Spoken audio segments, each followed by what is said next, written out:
Dans l'arc précédent, Goku a vaincu l'armée du Red Ribbon et a récupéré 6 Dragon Ball sur 7. Mais où se trouve donc cette dernière? Bienvenue chers otaku pour la suite de cette rétrospective. Nous allons nous attaquer au 5e arc de Dragon Ball qui s'intitule sobrement Baba la Voyante. Remontons le temps avec la Time Machine et allons découvrir ou redécouvrir ce fameux arc.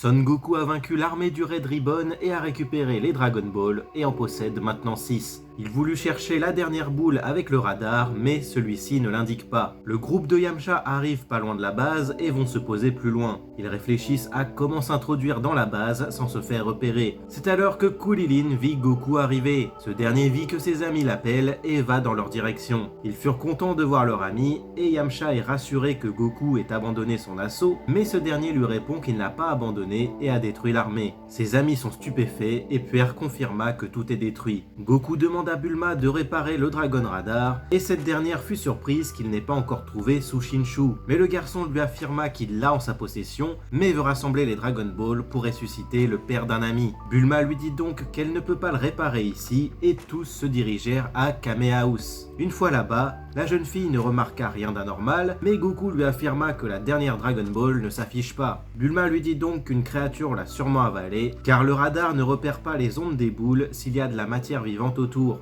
Kame Sennin dit donc qu'ils doivent aller voir Baba la Voyante, car elle leur dira où se trouve la Dragon Ball. Il leur indiqua sur une carte où ça se situe, et comme Yamcha connaît l'endroit, il accompagne donc Goku. Krillin et Puer firent de même. Les trois jeunes gens rentrèrent dans l'avion et décollèrent de l'île. En route, Yamcha dit à Goku qu'il sent mauvais et qu'il doit changer de tenue. Ils s'arrêtèrent donc dans un petit village et Goku mit une tenue qui ne lui plaît pas. Le couturier dit donc qu'il peut faire la même tenue avec un autre tissu, ce que le garçon accepta. Pendant l'heure d'attente, Goku part au sanctuaire Karin chercher Upa. Une fois là-bas, ce dernier fut heureux de le voir en vie et Goku lui dit de l'accompagner pour récupérer la dernière Dragon Ball. Une fois de retour, Goku présenta Upa à ses amis et Krillin prit le petit garçon pour une fille, mais ce dernier confirma qu'il est bien un garçon. Une fois changés, ils reprirent la route vers le palais de Baba la Voyante. Ils arrivèrent et virent une queue avec plusieurs personnes et une drôle de créature qui est à l'accueil. Cette dernière leur demande s'ils sont ensemble, ce qu'ils confirmèrent. Un couple de bourgeois sortit de là, tout content de leur visite. Les 5 personnes costaudes devant eux s'enjaillent et suivent la créature,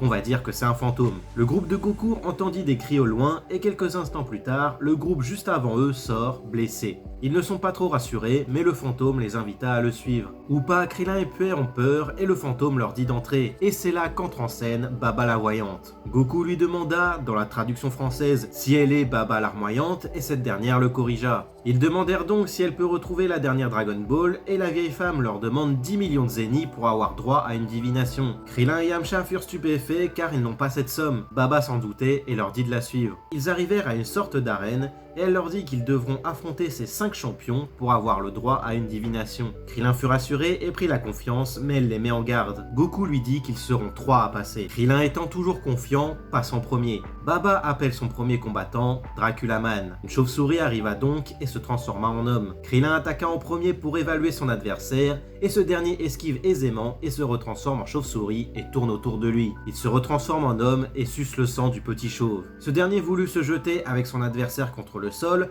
mais il fut le seul à le prendre. Krillin n'est pas bien car il perd du sang. Il reprit son calme, mais Goku lui dit qu'on dirait qu'il a des cheveux, ce qui énerva le garçon. Krillin ne voulut pas abandonner, mais est mal en point. Draculaman en profita donc pour le pousser dans le lac, ce qu'il fit perdre. Une transfusion lui fut donnée et le prochain combattant doit entrer en scène, mais les 5 amis discutent entre eux et veulent combattre à 5 finalement. Baba accepta et Goku lui demanda si Upa et Puer peuvent se battre à 2 comme ce sont des minus, ce que la vieille femme accepta. Le match commença et Upa souffla et Draculaman remarqua que c'est de l'ail. Il voulut attaquer Puer, mais ce dernier se transforma en porc épic. Le vampire se fit mal et demanda à Upa ce qu'il faisait, et ce dernier lui répond qu'il fait la croix. Draculaman voulut s'enfuir, mais Puer se transforma en main et projeta le vampire dans le lac. Le groupe fut content de cette victoire. Baba fut stupéfaite, mais leur dit de ne pas crier victoire trop vite. Yamcha entra donc dans l'arène et dit qu'il va battre les 4 combattants suivants. Goku lui dit de lui en laisser, et Yamcha lui dit qu'il est l'heure à tout, c'est donc pour ça qu'il passe avant lui. Il dit donc à Baba d'appeler le combattant suivant, et cette dernière lui dit qu'il est déjà là. Il se nomme Suke et est un homme invisible. Après plusieurs coups, Yamcha eut du mal à le repérer et trouva une astuce pour le faire. Il l'entendit marcher et se jeta dans sa direction et le frôla. Il voulut utiliser la même méthode, mais Baba se mit à chanter, ce qui déconcentra le jeune homme et qui profita à l'homme invisible. Yamcha ne put rien faire et Krillin dit à Goku d'aller chercher Bulma et Kame Sennin. Une fois de retour avec eux, Bulma demande au petit chauve ce qu'il lui veut. Elle vit Yamcha se faire laminer et se demande ce qui se passe. Krillin lui dit à elle et à son maître de se placer. Une fois tout le monde en place, il retire le haut de Bulma et sa poitrine fut exposée. Kame Sennin vit et saigna abondamment du nez. Le sang alla sur l'homme invisible et Yamcha put le frapper avec le Loga Fufuken. Suke abandonna donc.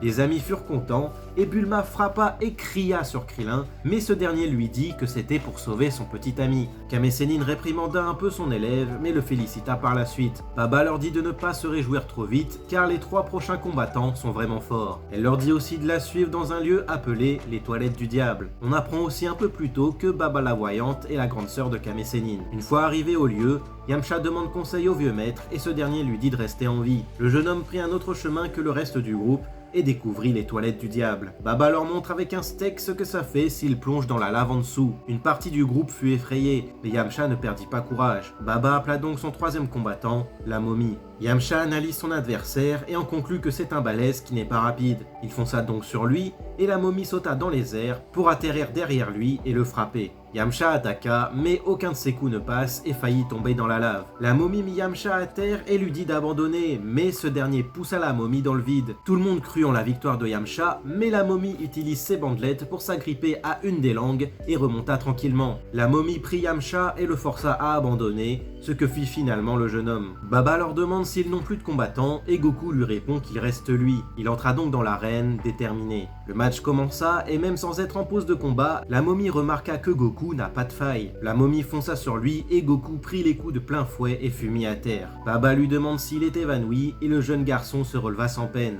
Il fonça sur la momie et lui mit un seul coup, ce qui le mit KO. Kame Sennin fut stupéfait des progrès de Goku. Baba la voyante n'en crut pas ses yeux elle non plus. Le jeune garçon sortit la momie de l'arène pour ne pas les gêner. On aperçoit les 2 autres combattants qui ont assisté au combat et remarque la force de Goku. Baba appela donc son 4e combattant, Hackman. Kame Sennin fut surpris que Hackman soit appelé en tant que 4e, car habituellement, c'est lui le 5e combattant. Baba annonça le début du match et Hackman s'envola. Il fonça sur Goku et ce dernier lui mit un coup de pied. Le jeune garçon lui dit qu'il n'a pas l'air très fort, ce qui le mit en colère. Il fonce une nouvelle fois sur Goku, mais il esquive aisément et réussit à lui décocher un autre coup qui a failli le faire tomber. Baba cria sur son champion, mais ce dernier dit qu'il n'a pas montré sa véritable force. Les amis de Goku furent rassurés de voir leur ami prendre le dessus, mais Kame Sennin les met en garde que Hackman est un expert en arts martiaux et a gagné 2 fois le Tenkaichi Budokai. Le démon mit ses 2 doigts sur ses tempes et dit à Goku que même le plus gentil des garçons a des vices et qu'il va les faire grandir pour le faire exploser. Il lança son rayon en direction de Goku et rigole en disant d'exploser. Il dit boum plusieurs fois et remarque qu'il ne se passe rien. Goku ne comprit pas ce qui se passe et l'aura disparu. Hackman est stupéfait que le garçon ne possède pas de vices. Ses amis furent soulagés. Hackman sortit donc une fourche et attaque Goku avec. Ce dernier esquive et dit que comme c'est comme ça, il va y aller à fond. Il fonce sur son adversaire et en un éclair, l'a projeté contre le mur. Goku fit le signe de la victoire et ses amis furent contents.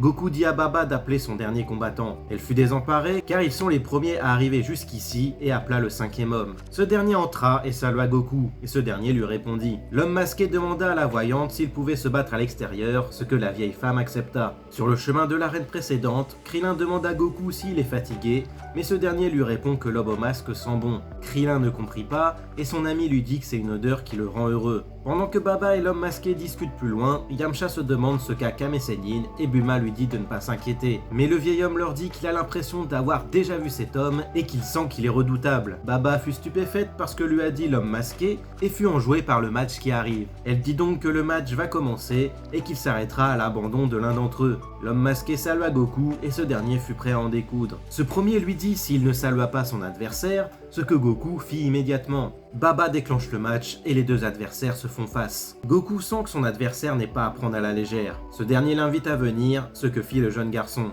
Les deux adversaires s'échangent des coups, esquivent et partent. L'homme masqué sauta derrière Goku et fonça sur lui et le toucha. Ce dernier fut projeté en arrière, mais il se rattrapa et fonce vers son adversaire et le touche avec un coup de pied. Les deux adversaires échangèrent toujours des coups, et l'homme masqué projeta Goku en l'air, sauta dans sa direction et l'envoya vers le sol. Goku ressortit et fonça sur son adversaire qu'il projeta contre un bâtiment, mais ce dernier se reprit et refonça sur lui. Le jeune garçon contracte et prit le coup de pied de plein fouet, mais ne s'écroula pas. L'homme masqué remarque la robustesse de Goku et voulut le surprendre. Il prononce les mots du Kamehameha et envoya sa technique. Goku l'esquiva avec une image rémanente et se réfugia dans les airs. Il fonça sur son adversaire et lui lança un Kamehameha, ce qui fit exploser le sol. L'homme masqué fut projeté à terre et Goku atterrit sur le sol et sauta de suite sur son adversaire. Il le menace de l'assommer s'il n'abandonne pas. L'homme masqué rigola et agrippa la queue de Goku qui lui fit perdre ses forces. Yamcha se rappela que c'est le point faible de Goku et à part Puer et lui, personne n'était au courant. Kame Sennin fit remarquer que l'homme masqué connaissait son point faible. Ce dernier mit Goku à mal. Dans le même temps, ce combat fut observé par une bande que l'on connaît bien,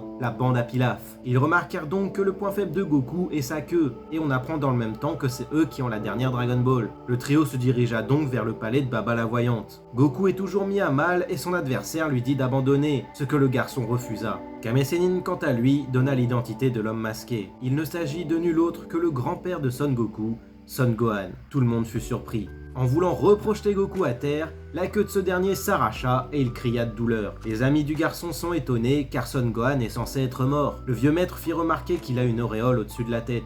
Goku se mit en colère contre son adversaire et se mit en position d'attaque et l'homme masqué dit qu'il abandonne. Goku s'arrêta et l'homme masqué lui dit qu'il est devenu très fort mais qu'il a négligé d'entraîner sa queue. Le jeune garçon se demanda comment il connaissait son nom et il fut stupéfait et se demanda s'il n'est pas quelqu'un qu'il connaît. L'homme masqué retire son masque et confirme bien qu'il est le grand-père de Goku. Ce dernier n'en crut pas ses yeux et pleura de joie en direction de son grand-père et s'agrippa à lui. Ce dernier s'excusa pour la queue de Goku et remarqua à quel point il est devenu fort. Il salua son maître qu'il n'a pas vu depuis longtemps et Kame Sennin fit de même. Goku demanda à Gohan s'il a ressuscité et ce dernier lui dit que non. Il expliqua donc que Baba peut voyager librement entre ce monde et l'au-delà et qu'elle est venue recruter un expert en arts martiaux. Goku lui demanda s'il va revenir habiter avec lui et ce dernier lui dit qu'il n'est là que pour une journée. Bulma demanda si leur rencontre était le hasard et Kame Sennin dit que ce n'est pas sûr car sa sœur peut voir l'avenir et elle savait qu'ils allaient venir. Elle rajoute que Gohan lui a demandé de le prévenir si un garçon avec une queue débarquait. Le grand-père remercia son maître pour Goku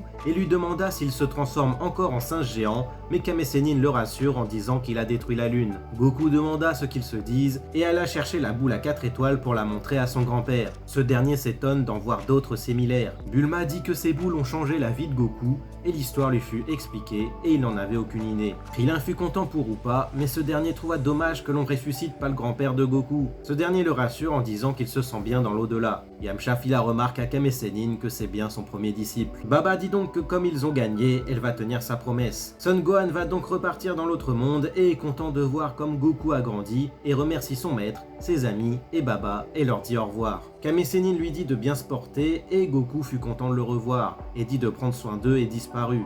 Goku dit donc haut et fort qu'il va devenir beaucoup plus fort à l'avenir, ce qui effraie un peu Kame Sennin. Baba lança une sorte d'incantation et leur dit de regarder dans la boule de cristal. Ils virent une voiture et Goku demanda où elle se situe et Baba lui indiqua. Goku dit donc à ses amis qu'il part à la rencontre de la voiture et appela Kintoun. Il dit à Upa de garder les Dragon Ball pour lui et partit dans la direction indiquée. Dans la voiture de la bande à Pilaf, ceux-ci préparent un plan pour récupérer les Dragon Ball sur Goku. Soba demande à son maître ce qu'il fera une fois le maître du monde et ce dernier eut du mal à répondre et lui dit que c'est un secret. Goku arriva à proximité, vit la voiture et sauta sur elle, et demande aux occupants de lui donner les Dragon Ball, ce qui surprit ces derniers. Goku se demanda s'il ne les avait pas déjà vus quelque part. Il freine brusquement et Goku se fit projeter. La bande à Pilaf se demande ce qu'il fait là, et le jeune garçon se souvenu d'eux. Mai demande ce qu'ils font, et Pilaf lui dit de garder son sang-froid et qu'ils peuvent lui tirer la queue s'il est trop fort. Goku leur dit de sortir, et c'est ce qu'ils firent. Pilaf félicita le jeune garçon, et ce dernier sent qu'il mijote de mauvaises choses. Pilaf lui propose de se battre, et qu'il pourra récupérer la Dragon Ball s'il gagne, et au contraire, il leur donnera les siennes s'il perd. Goku accepta, et chacun se mit en position. Le trio lance des capsules et 3 robots en sortirent et ils vont à l'intérieur de ceux-ci. Pilaf menaça Goku et ce dernier se demande s'ils se battent. Pilaf dit à Mai de l'attaquer mais la jeune fille demanda pourquoi elle. Et comme Goku s'impatiente, il fonce sur eux et frappe Pilaf avec un coup de pied. Le jeune garçon remarqua qu'il n'est pas très fort et ce dernier ordonna à Soba et Mai de se mettre autour de lui. Soba fit remarquer qu'il ne voit pas sa queue et Pilaf demande un temps mort pour changer de stratégie. Ils revinrent sur 2 et Goku de même.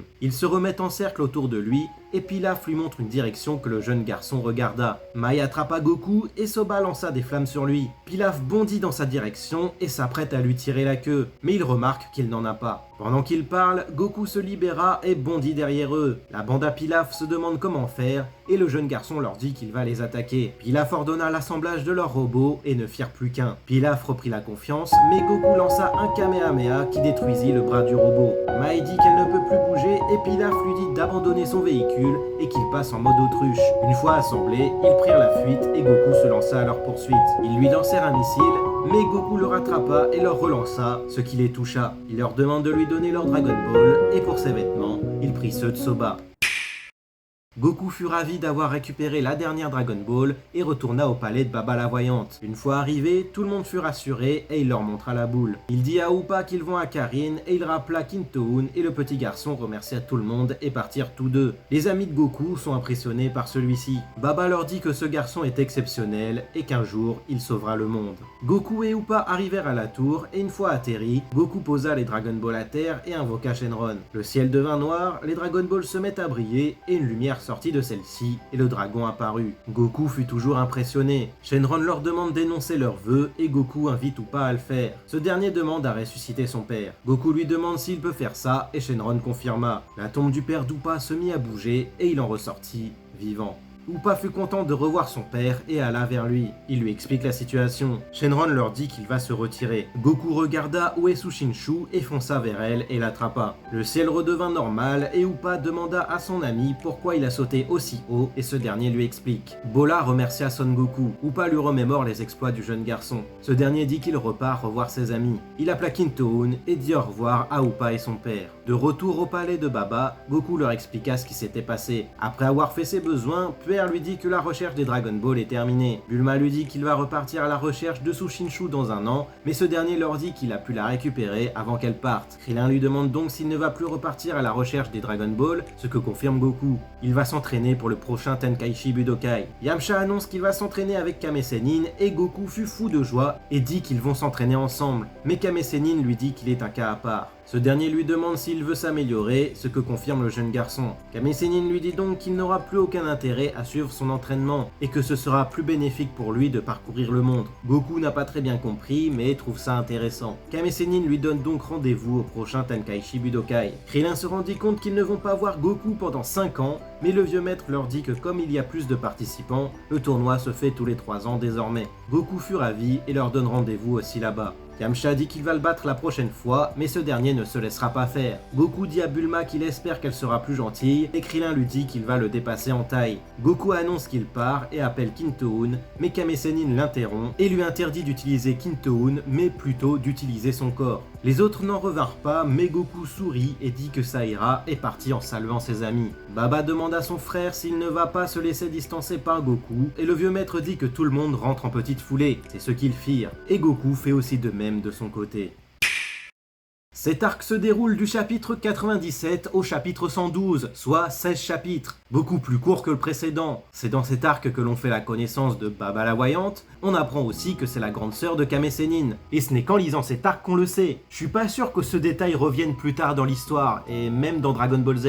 Après, c'est pas une info super importante, mais c'est sympa de savoir. D'ailleurs, j'aimerais bien leur passer à ces deux-là, ça serait grave intéressant. On retrouve dans cet arc-ci un tournoi, comme le Tenkaichi Budokai. C'est un arc de transition, car on met en avant l'évolution que Goku a eu dans l'arc précédent, et ses amis le voient aussi. En fait, je pense que c'est plus pour voir la réaction de la Dragon Team. D'ailleurs, Yamcha et Puer sont remis sur le devant de la scène. Bon, pas tant que ça, mais un peu quand même. Car Yamcha a 2 combats, dont un qu'il gagne grâce à Krillin, et l'autre qu'il perd car son adversaire est trop fort. Il a pas trop évolué depuis le 21e Tenkaichi Budokai. Même Krillin se fait avoir car il est trop confiant. Et c'était déjà le cas dans l'arc précédent avec Blue, et on sait comment ça a fini. On revoit les amis de Goku, mais c'est ce dernier qui est beaucoup plus mis en avant. Il domine tout le monde. Le fait aussi aussi que l'on voit pour la première fois son grand-père est vraiment cool. J'ai eu une petite émotion quand il le revoit. Et il me semble que c'est la première fois que l'on voit Goku pleurer. Bon, il y a déjà eu des larmes pour le gag, mais jamais de joie ou de tristesse. Avec le grand-père Gohan, on nous introduit indirectement l'au-delà et le fait que Baba y voyage régulièrement. C'est dit au calme. Je me demande qui sont vraiment Kame Sennin et Baba. Les deux, ils sont super vieux. Kame Sennin, on nous l'a dit, mais Baba... Pour revenir sur Son Gohan, c'est la première fois que l'on voit un personnage avec une auréole sur la tête, et ça va revenir beaucoup plus tard dans l'œuvre. Et même le fait que Baba puisse faire revenir un mort pour une seule journée, c'est introduit là, et ce détail ne revient que beaucoup plus tard. Et avant de retourner dans l'autre monde, le grand-père dit une phrase qui n'est pas anodine. C'est pour ça qu'il faut lire Dragon Ball ou regarder l'animé avant de passer à l'arc Saiyajin. J'en démordrai pas de ça. On a déjà parlé sur TikTok et Instagram. Bref, pour revenir sur l'arc principal, nous faisons la connaissance de 4 nouveaux personnages en dehors de ceux cités plus tôt. Après, c'est pas des persos ultra importants non plus. À part peut-être un. Dracula Man, c'est juste un vampire. Souké, l'homme invisible, bah c'est juste ça. La momie qui est agile pour sa taille, bah à part être un bon combattant, bah y a rien de plus. Et Hackman, lui, même si on le voit pas beaucoup, on apprend par le biais de Kame Sennin que c'est un expert en arts martiaux qui a remporté 2 fois le Tenkaichi Budokai. Ça c'est intéressant, même si ce n'est pas exploité. Et sa technique qui peut tuer, c'est cheater de ouf, car le moindre petit vice chez quelqu'un et il meurt. Et Bulma, elle fait bien la remarque que sur Kame Sennin, ça aurait fonctionné. Goku a eu de la chance sur ce coup, car il n'est pas vicieux, même pas un petit peu. Il ne sait sûrement pas ce que c'est d'ailleurs. Pendant son combat contre son grand-père, qui était assez intéressant et bien mis en scène, il perd sa queue car Son Gohan a tiré trop fort, et il lui a conseillé d'entraîner celle-ci car c'est son plus gros point faible, ce qu'il promet de faire quand elle va repousser. Et transition toute faite, on a le retour de la bande à Pilaf. Ces derniers ont pris connaissance du point faible de Goku, mais n'ont pas pu l'exploiter. Et on voit aussi leurs robots qui ne font pas le poids contre Goku. C'était intéressant de les revoir. On a bien sûr le retour de Shenron, qui n'est qu'à sa 2e apparition de l'œuvre. Après, tout le monde est habitué à le voir. Mais là, c'est la première fois que Goku l'invoque, et qu'il le voit, il me semble. On sait pas trop s'il l'a vu dans le premier arc, mais c'était de loin, et il devait pas bien voir. On a bien sûr la résurrection du père de Upa, et avant que les Dragon Ball ne se dispersent, il récupère Sushinshu. Et sa quête se termine donc dans cet arc, et il va maintenant se concentrer sur son entraînement pour le prochain Tenkaichi Budokai. Et preuve encore une fois que Kame Sennin est le meilleur des professeurs, il dit à Goku de parcourir le monde, car il n'a plus d'intérêt à suivre son entraînement, et voyager autour du monde lui sera beaucoup plus profitable, comme celui-ci est vaste et on ne sait jamais ce qu'il pourra découvrir. Et il lui interdit d'utiliser Kintoon pendant ses 3 ans d'entraînement, et lui dit de nager, de courir, etc., pour bien entraîner son corps pendant son voyage autour du monde. Car je pense que même à pied, il va avoir le temps de faire le tour du monde. Et ce sera la première fois que Goku va se séparer aussi longtemps de son groupe. Car la première fois, c'est 8 mois à 1 an, et quelques jours tout au plus dans l'arc précédent. En gros, même si cet arc n'est pas aussi long et intense que le précédent, il apporte quand même beaucoup de choses. Goku est déjà vraiment fort, et d'après Baba, il va sauver le monde. Et il va encore plus progresser pendant ces 3 ans. Et Yamcha et Krillin aussi, normalement. Mais c'est ce que nous allons voir dans le prochain arc. La vidéo va donc se conclure ici.